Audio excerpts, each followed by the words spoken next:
everybody. Just as my friend Johnny I was talking about, he's disabled, he can't hear or talk. He's one of my best friends, like Greg.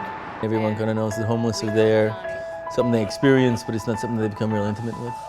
I stole some of your sun chips. Okay. And the homeless people, they're not really seen, I don't want to say as human, but almost. I mean, they're definitely lower than second-class citizens.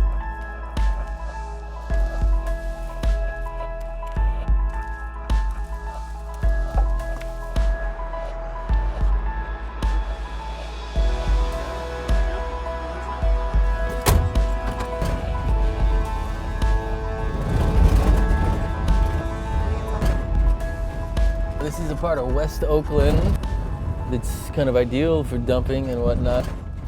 You know, I was always curious about homeless. I mean, I think everyone is. When you see someone sleeping on the street, you want to look, but you know that's kind of not okay. So here you have a typical dump. I really just ripped a page out of the homeless people's book, their own game plan. When I got an iPhone, you know, that technology allowed me to have a camera. And with that camera, I started taking pictures of these structures that these homeless people made. This is like the first photo I took. Here's the spot.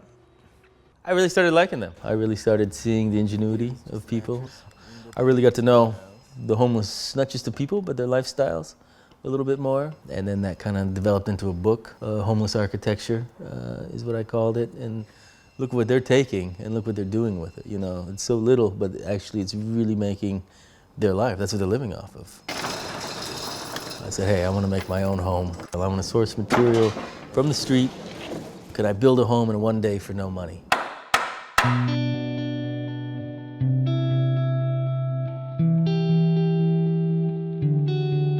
So here's the basic fundamentals of a tiny home. A long pallet. It's cut down to about an 8-foot size. And then I screw on a little strip of wood.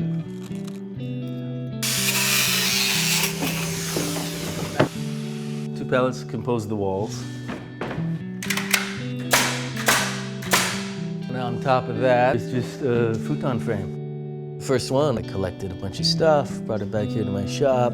Here's a window that I've kind of already made a frame. This is a shelf to a refrigerator. I slept in it a couple of nights, my kids did. But, you know, basically just sat here. And then a cold, rainy night, a woman named Sheila, who I'd known for a long time, rang the bell and asked if I had a tarp for her. I just told her I didn't have a tarp. Sorry, walked back in, walked past the home. So I ran back out, told her, hey Sheila, come back tomorrow, I'll have a home for you. And next day, she and her husband Oscar came up. And I had the home all ready, pushed it out on the street. You know, handed them the keys. There was a lock on the front door and a bottle of champagne. I thought, hey, let's do it right. They pushed it down the street, set up camp, and just started living out of it. There was a moment that I saw the potential of these homes. Keep it off the ground, keep it dry, and keep it safe. We don't have to worry about drying our blankets out, drying our clothes out. When it rains, we can stick our shoes under the house, plus it's warmer. If it wasn't for Greg, we'd be still sleeping on the ground.